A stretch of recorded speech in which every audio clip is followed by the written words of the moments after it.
Hello and welcome back to the Eyes Up Life podcast. My name is Ben Granis and I am really glad you're here. We have a special episode for you today. I have someone who's not affiliated with Maxxis Tires. Back in January of 2023, this year, I spent a day with Nick Tokman. If you've ever seen Deadliest catch, Nick Tokman is a former cast member, a crew member of the Time Bandit, I believe, and was on the show for a few seasons. He moved himself up to Alaska. He'll talk about it a little bit more in the episode, but once he got home, he hit the ground running, working on public speaking. That is his calling, and that is what he's been pursuing for the last 7 or 8 years. And boy, is he talented, successful, and just an awesome guy. He shared his day with me so I could see what it was like to be Nick Tokman for a day. He shared tips, tricks, how he goes about marketing himself, how he contacts people, what his strategies are. At this time in January, I was very much committed to the idea of pursuing public speaking as the next step in the Eyes Up evolution. And so Nick was kind enough to lend his time to me. And part of that time we spent sitting down talking about his career, distracted driving, a similar format to that you're used to with the Maxxis series. Just not a Maxxis athlete. He has his own unique story, and it was fascinating to hear more about. And I believe that you will feel the same way. If you're new to the podcast, Eyes Up started as a 7,000-mile bike ride around the United States to raise awareness for distracted driving and to promote digital wellness. I completed this ride by myself and completed the ride in September of 2022. Immediately after, I started the series that you're used to, the Eyes Up Maxxis series, interviewing 21 athletes and affiliates of Maxxis Tires. And it also, along the way, sparked interest in interviewing other folks, part of the reason why this conversation with Nick Tokman came about. So, on a cold, wintry day in north central Connecticut, I spoke to Nick Tokman, and that is where this conversation's coming from. Enjoy. We'll talk to you at the end.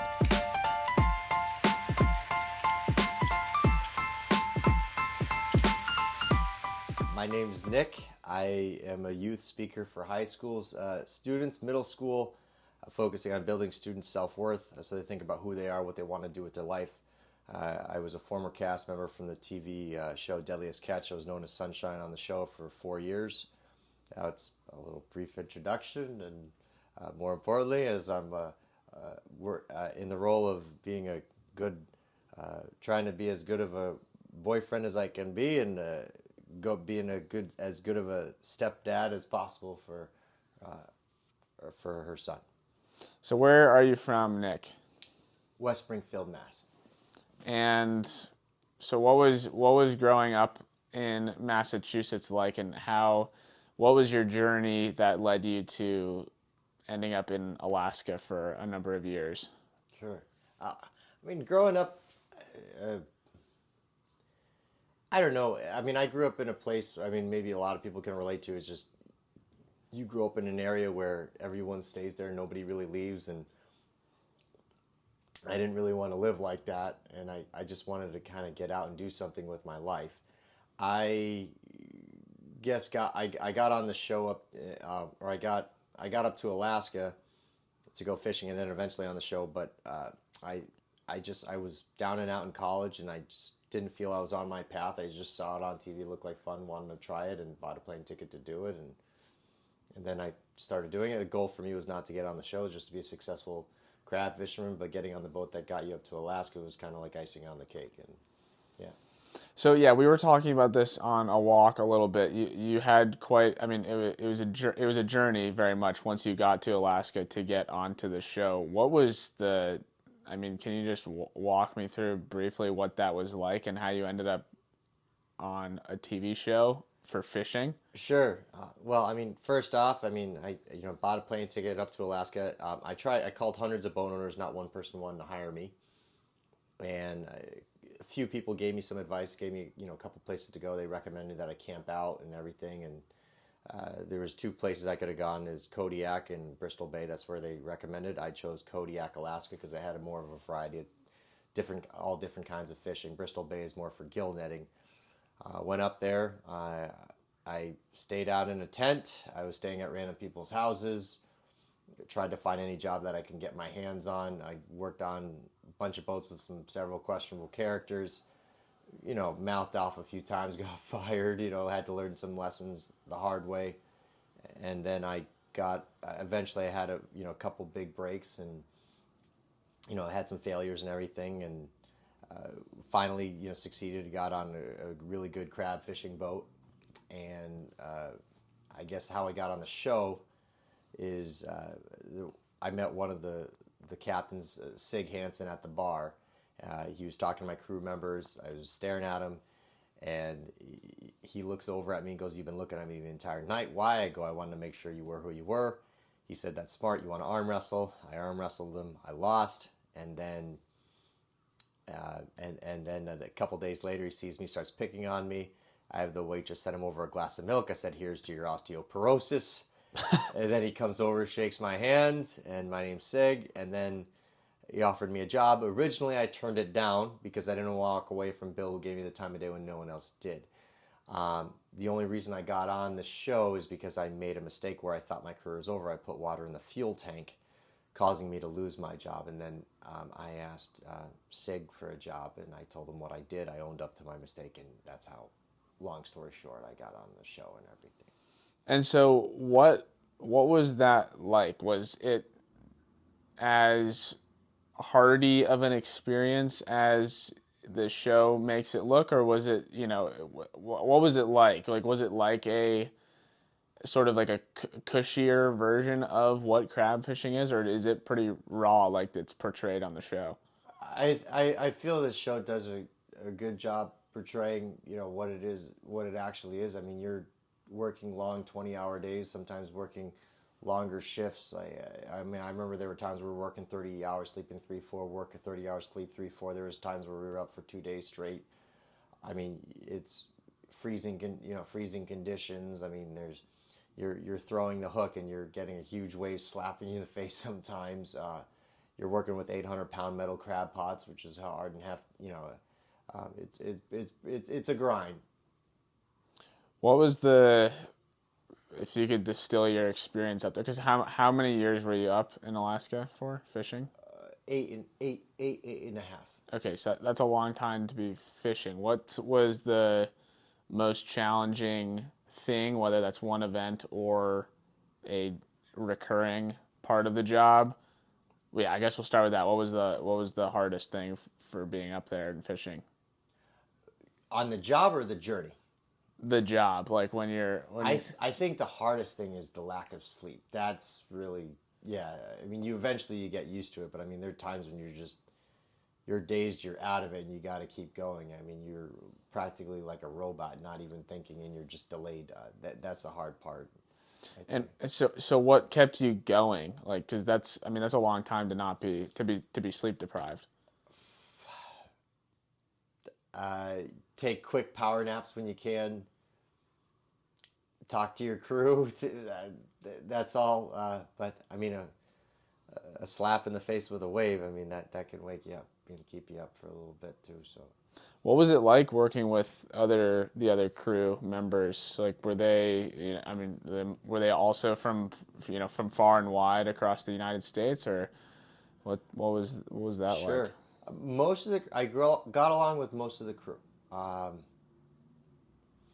They're from, a lot of them are from Washington, Alaska. They're born into it, or that's what they've done.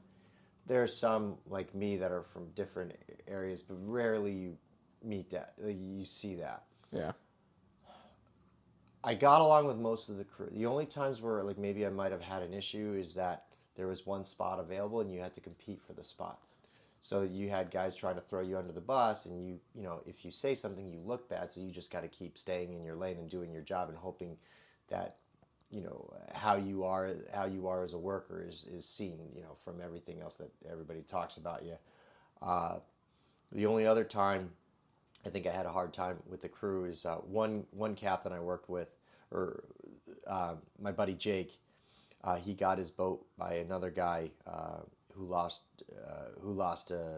his boat because he was apparently using drugs on the boat.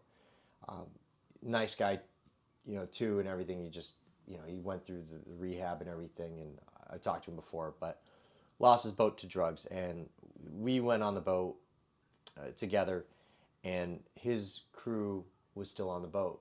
So they felt like we were coming in and taking over. So no matter what we could do, we felt we couldn't. Like there was nothing we could do.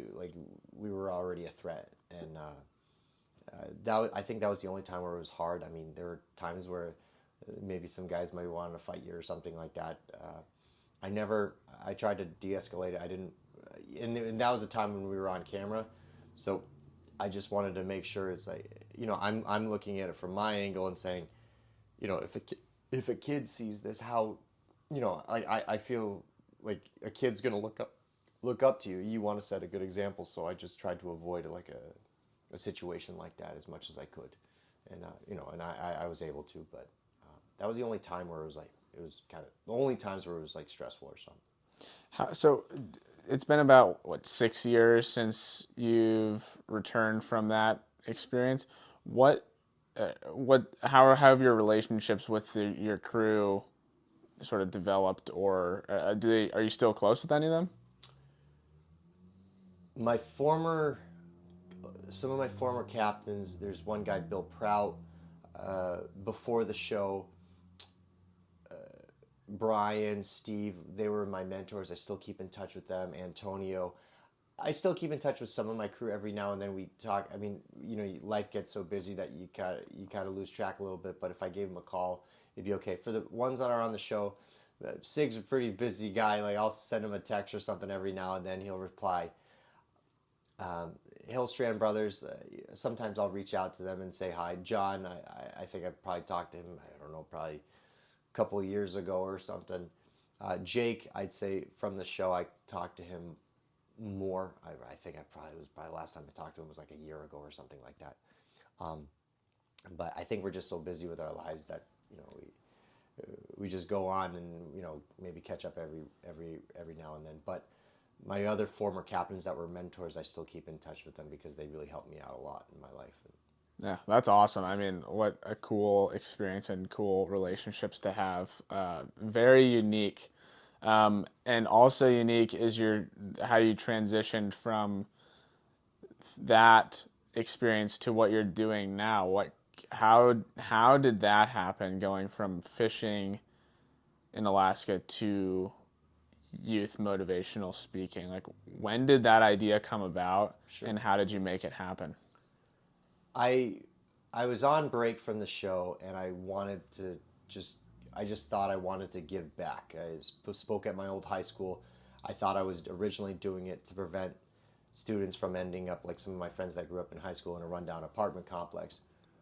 And I loved it. I just did it one time. I was like, oh, I really enjoyed this. So I just kept doing it more and more and more. And I thought I could really make a career out of it. There was no way that I could have done the show in both. So I had to leave, I had to leave the show to do it. But I think why I found out later on why was I went up to Alaska as a way to challenge myself to see what I was capable of. So really why I'm doing what I do is because growing up I questioned my self-worth and I always ask myself, am I good enough? Which is I feel is a lot of kids today. I mean, at any age, they question that. So if I can redirect their attention from the outside influences from their family and students or peers or teachers and bring it back on themselves so they can figure out who they are and what they want to do, then I've done my job. I just want to make sure that they were on their path. So in essence, I'm just talking to myself when I'm up on stage. Yeah. So it sounds like that's the root of what you talk about now is your own experience. And I mean, I assume that your time in Alaska and on the show feeds into that as well. Like, did you feel like that experience and really pushing yourself helped you understand your self-worth and feel more confident in yourself?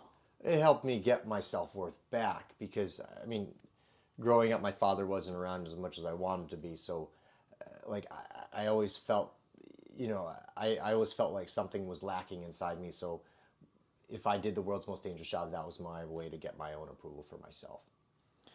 So, what from your upbringing keeps you?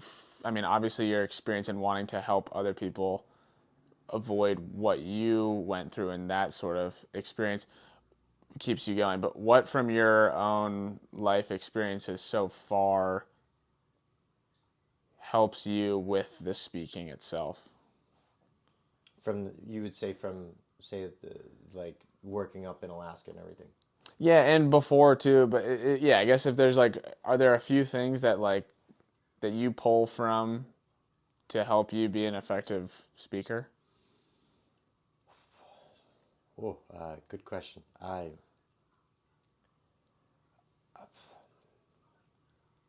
mean, I think if this answers it, but I think it's just because I've lived it, and I know, like, each part of the way of the story kind of, it changed me over time. Like, there were lessons that I learned along the way that I give out to the students. Like, example, it's important to have, quality people in your life that are there is supportive, because if it wasn't for them, I would not have I would not have pushed through in some of my tough times. Like when I put water in the fuel tank, I mean, everybody told me not to tell Sig why I put, what I did to get fired. I told them, and that was the reason I got the job. So just owning up to your mistakes, telling the truth. I mean, I think just all those things just help me. It's just, I guess, is you, as a speaker, you have to, I guess, you are the message, if I can make that analogy. Like, you have to, and I think that's what makes you an effective speaker. It's like, how, like, you're giving them a message, but how close do you live that message? And I think that's the most important part of a speaker. So talk to me. You mentioned the people that supported you and helped you get to where you are. Can you talk to me about like what qualities those people had and like why they supported you? Or maybe not why they supported you, but you know, how they impacted you. Sure. So I went to do, it was called pot cod. It's like close to crab fishing, but it's just, instead of, you're using the same gear, these 800-pound crab pots, but instead you're catching, gray cod with them. And that was the first, like, if I could do that job, then there's a good chance that I can go crab fishing. And I failed at that. And I just felt completely broken down. I felt worthless.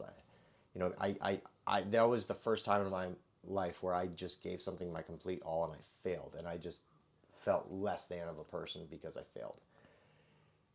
And Steve Russell and this other guy, Antonio, Steve was the captain, Antonio was the other crew member. They built my confidence that I could do the job. And Brian Cheladinas, he was a captain that he just he gave me the full share mentality that when you're on a boat, you're not just, an employee, you're a part owner. You do whatever you can to make working together easier. So I'm not just thinking about just my job and my task, but like, what can I do to make everyone's job easier? Yeah, those are some of the lessons that I got, from them, that helped me out.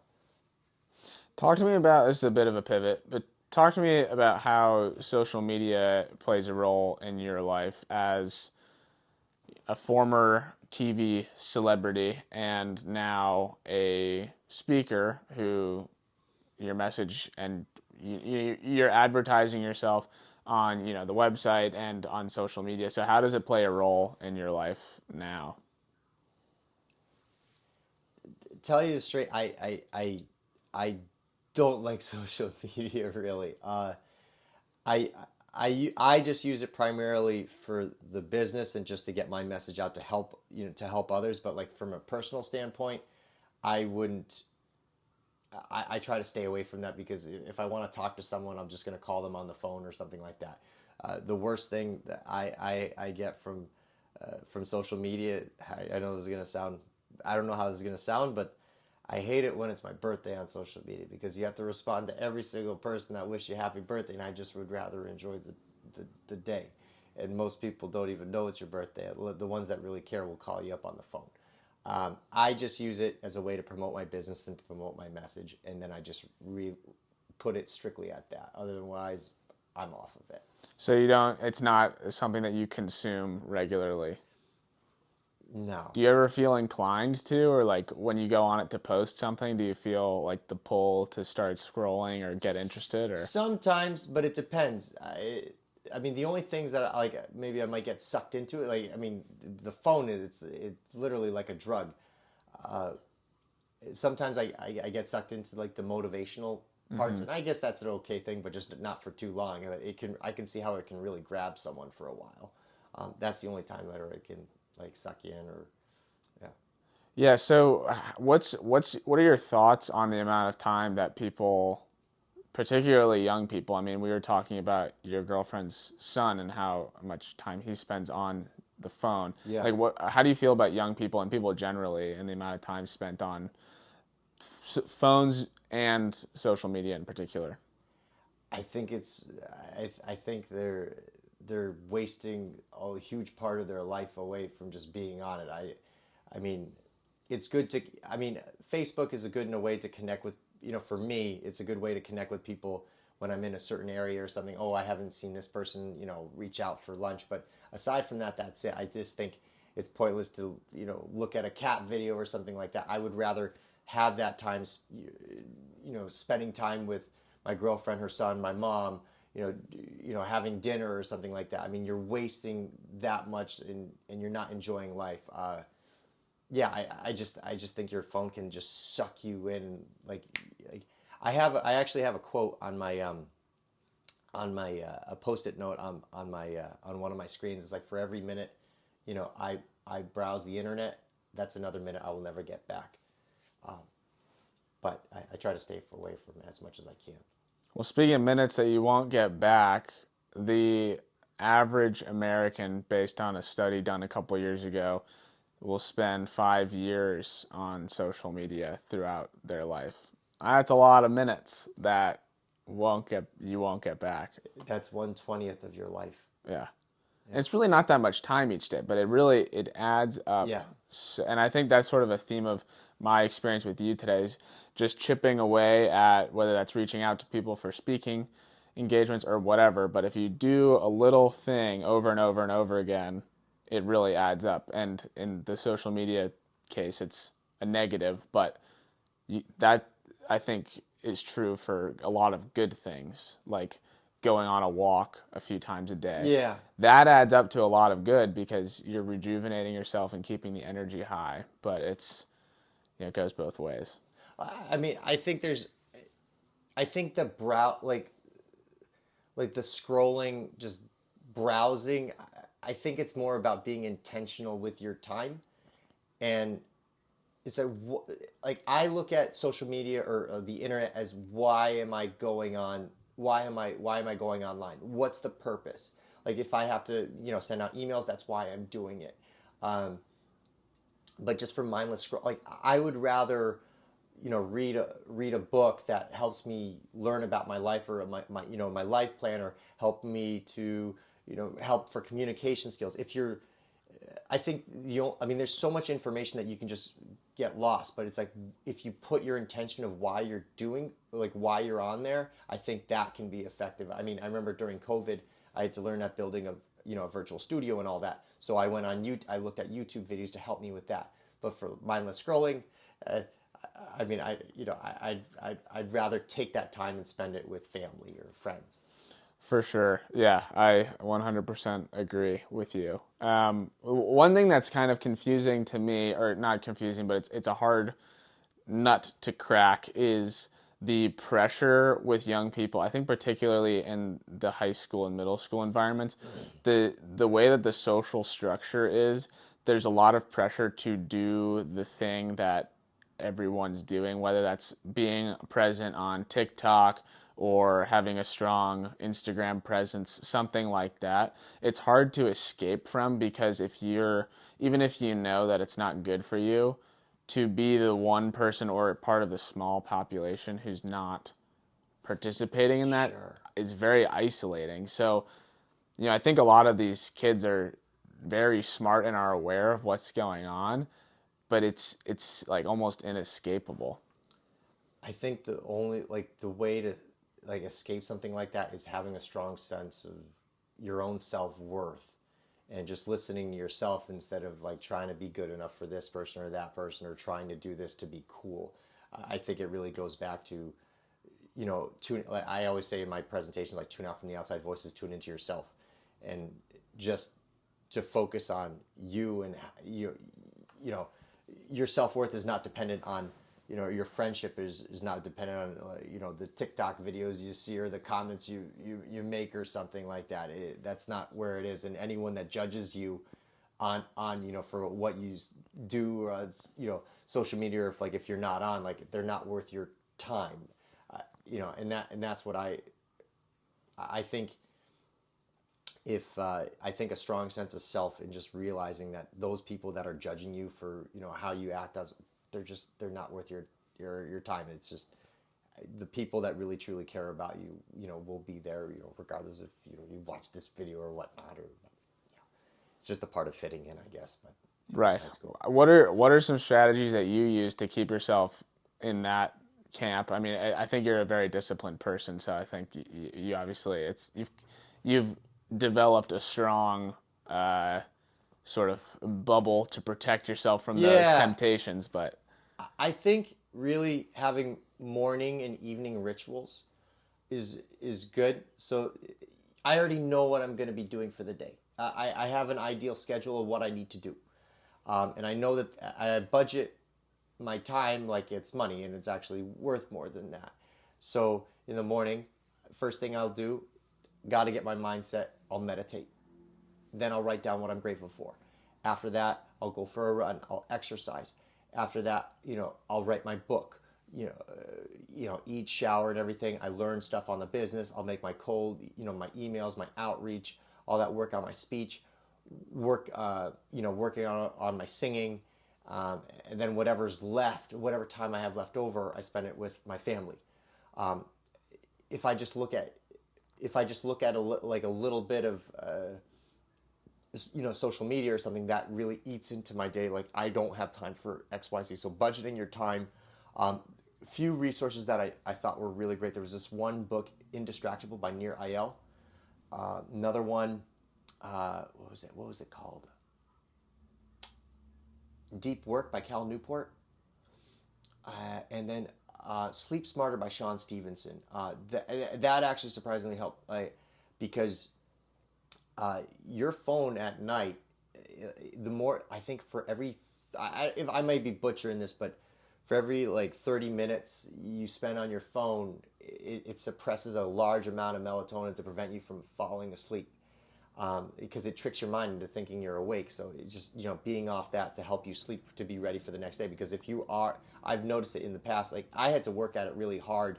Also, there was a time where that was it felt like it was a drug or something. So I had to record my time, and I actually had a goal to have no internet for 90 days except for the work that I'm doing, and I would log in that time, and then I would see less and less, and I just tried to create a streak of a check mark and a check mark of no days in browsing the internet. My YouTube was my biggest worst enemy. yeah, I had to get away that's from the that. same for me. Yeah, yeah, Well, I mean, they've got it perfectly figured out on how to get you to keep watching yeah. videos one after the other.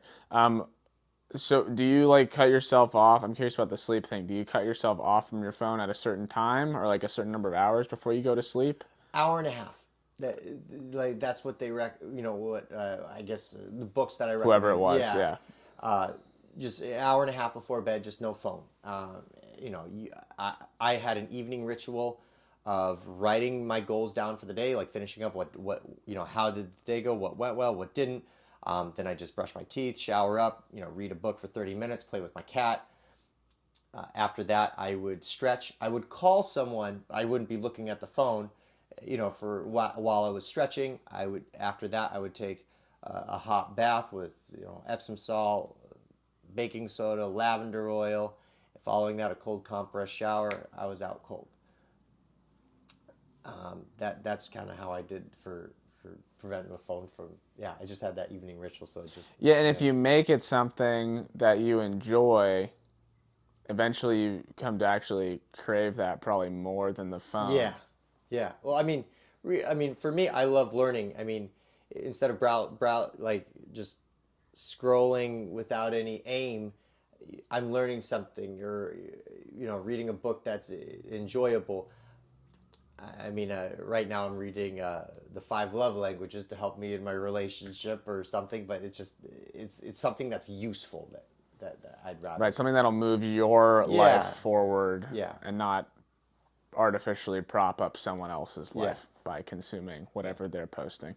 How so one thing that I've wondered is like do you like about people who are very aware of their phone use, do you consume news regularly?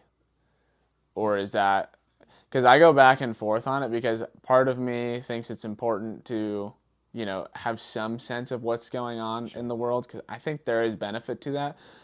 And I also see the other side where it turns into another social media sort of. I mean, I actually don't really watch the news. I mean, there's so many people that I'm friends with or my family. They'll tell me what's going on if it's something really important. People will be talking about it. That's how I get my news. I mean, if it's something, occasionally I'll look on. I mean, you do a Google search and all of a sudden all the news pops up and everything and what's going on. But aside from that, I don't really. Yeah, I'm so like everything that's going on in the world, I mean, I don't really have much control over. So I can only control, what I'm supposed to do. So I rather focus on what, the What's effects that actually yeah, affecting you and yeah, what you can affect. yeah, Right, right. What do you like to do for fun? Like, what are your outlets? Because I mean, it's good to have structure, but it's also good to have sure. play, or I mean, you spend time with your family, so that's Yeah, well, I mean, the one thing is that I do what I love. So, I mean, I get to work on my speeches. I like to sing, I write, play board games with the family. I know this. Just having dinner, that's a great thing. Hanging out with other family, friends, going for a hike. I don't know, going to a trampoline park every now and yeah, then. yeah. What else do I like to do? I love to run. That's the first thing that I. One of the first things that I do every morning. That's just non-negotiable. I need that. What else do I do? I mean, it's a lot. Yeah, yeah, that's what I do. Yeah. Talk to me about your experience with distracted driving because you've been all over this country for your work, and I assume a lot of it, if not all of it, involves some travel in a car. Sure. Uh, well, I have to say, if I would be I would be it would be stupid of me to say like have I texted and drove before? I have, and I it was so funny because I ran into someone that we both knew, and he was a guy. He had a program called Survive the Drive, and his name is Bob Green, and he was telling me about like how harmful it was and everything. And so now my thing, I don't know if this is bad, but whenever I'm in a long road trip, I have an audiobook. And that's how I Why would that be a bad thing? no, that's okay. Or yeah, but I mean before, like, yeah, that's what I do. Or I don't know, like that's how I go on the road. Uh, I was told that calling someone on the phone with a headset, that's still not that. Yeah, So I mean, my thoughts on it is there's this spectrum of things that distract you in the car, ranging from something simple like turning up the air conditioning all the way up to like reading a map over the steering wheel, which I saw a woman doing a few weeks ago. okay, Like phone in one hand, map covering the steering wheel okay, on the highway. Stressful to see that when you're yeah, next to them, And there's a lot, I think there's a gray area, and I think of course, being on the phone is distracting because your mind is not on the road. But if you're not on the phone and you're just sitting there, your mind is probably wandering in some way anyway. So it's hard to measure it. I mean, I think if you were to create a best practice, you'd be totally focused on driving and not doing anything else but driving. Sure. I think that's unrealistic for the general Yeah. population to just ask for that. So my approach is to eliminate for sure the worst offenders and just get people to have the awareness of what they're doing in the car so that even if you're in a conversation, you're aware of your driving and how engaged you are in it. And if it's, if it starts to rain or something, you're going to hang up that phone call because Yeah. it's Okay. no That makes longer, sense. Yeah. because you're not as effective as a driver as you were or could need to be. Yeah. That, If For me, I mean, now I just like if I'm on a long drive, I'll talk to someone on the phone or I'll, read an audiobook. One thing that it was a wake up call when Bob Green talked about, the texting and driving, or oh, you send a quick text or whatnot. And I just like, okay, I'll make it, I won't do that. And I was telling my former roommate about it, and he's like, oh yeah, I'm a good driver. And 1 week later, he got into a car accident, and he missed his exit and practically totaled his car because he was looking at his phone or texting or something like that. 1 week later, after we talked about it. jeez. Yeah. Did you talk to him at all afterwards about it? Like, Yeah, he said, well, you were right. I should have listened and stuff like that. But I think it's a good. I think it was a really good wake up call and a reminder. It's like, I have been guilty of that, before, but it's like it's a wake up call to not do. I mean, because he almost died right there, but you could have also been hurt. You could have hurt someone else. So right. that's something that you definitely that's something you definitely don't want to do or you don't want to see happen. Right. Yeah, and I found that a lot of times people jump to, I mean, their pride is on the line when you bring up distracted driving, so they talk about how good of a driver they are. Yeah. And that, it's okay, I can text and drive. Yeah. But it's not a matter of being a good driver, you're a lucky driver because you've gotten away with it however many times you've done it. Sure. But it just takes one situation where things are lined up in a way like, they miss the exit and they catch it at the last minute and, then they cause a crash. Yeah. So I'm glad your friend is all right though. Yeah. But yeah, it's like what would you say to young people who are just learning to drive and are more likely to be guilty of driving distracted and Put your phone down. Just focus on the road. I mean, just work on getting your skills, being comfortable with with everything. If you want to listen to an audio book, go ahead, or something like that. Music, that's fine. But other than that, put the phone down because I mean, not only is it your life that's at risk, it's someone else's. I just have a couple more questions, Nick. What are you most proud of in your life?